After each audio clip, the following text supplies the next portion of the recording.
Hello, this is Jim Pellegrino, your host for The Hour, and welcome to the show. Kathy McAfee is our first guest. Hello, Jim. Kathy, it's a pleasure Nice having to you meet here. you. So, Kathy, for the audience's information, is known as America's Marketing Motivator.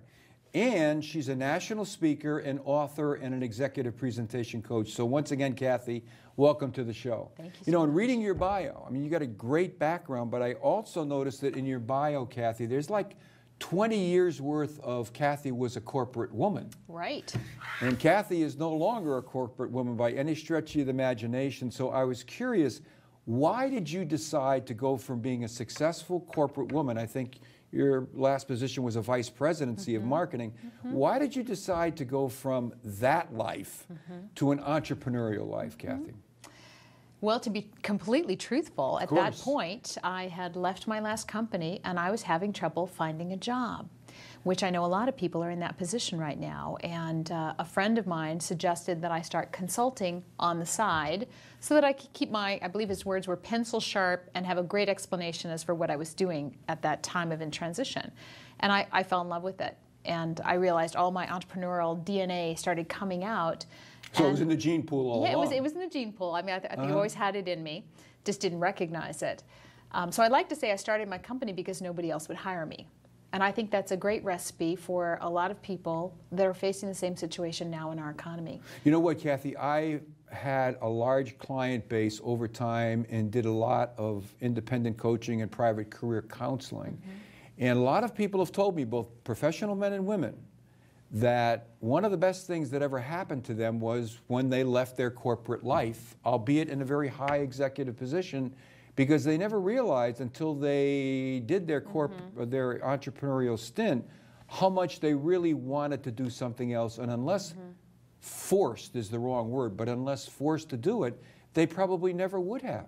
Right. So did you go through withdrawal from the corporate life? I went through withdrawal on two things. Office supplies. A lot. I missed those office supplies. And of course the paycheck, the regular steady paycheck was, you know, tough to, I missed that and I still miss that. But I don't miss all the meetings, all the administration, all the politics. I don't miss selling my soul for, you know, for that paycheck. Yeah. And I'm able to do more of what I want to do, be more of my own boss, which, you know, comes with its own challenges as well. But it's been extremely rewarding. And I was just talking to a friend this week, and we both admitted that the flexibility of being an entrepreneur is worth more than the paycheck. There you go. As an entrepreneur, as I indicated before, most people, especially young people, have a romanticized version of entrepreneurs. They see us, they say, boy, they're successful, must be an easy route. Well, it isn't an easy route. So for the entrepreneur potentials that are out there, what would be the 2 or 3 things that you would say to them are the characteristics you need, and then those things that you need to do to make you most successful? Okay. Well, characteristics, I like to think you need the spirit of innovation. You have to be able to see and think of new ideas to solve problems that haven't been solved before, to go where other people haven't been.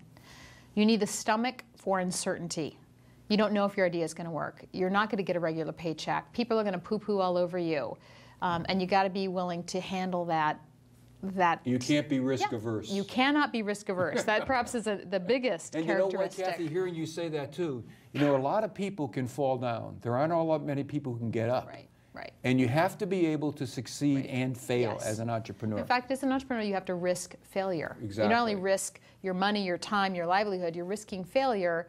And there will be, I'm sure you've had it and I've had it, many little failures and some big ones. Exactly. You have to be able to adjust, come back, fold your tent, you know, and try again. What else? I think in terms of stuff, so that's characteristics, the stuff that an entrepreneur needs is a plan. You have to make a plan to make money. It's called a business plan. And it's got to be in writing, and it's got to be thought out. You have to have a plan, a marketing plan, how you're going to take your idea to commercial realization and profitability. You have to have a plan to get out, an exit strategy. An exit strategy. So I'm going to get in, I'm going to do well, I'm going to get out, because a serial entrepreneur, that's what they do. And they have fun doing it. And so not all ventures. Then they do this, then they do this. Yeah, right. Got to have a plan to get out. And then I think you need resources. You need money. You've got to have savings or access to loans, and you've got to have people and connections. Right. So, and that's what the book, Networking Ahead for Business, it is all about people as resources. And if you're an entrepreneur, you're going to need them on your side.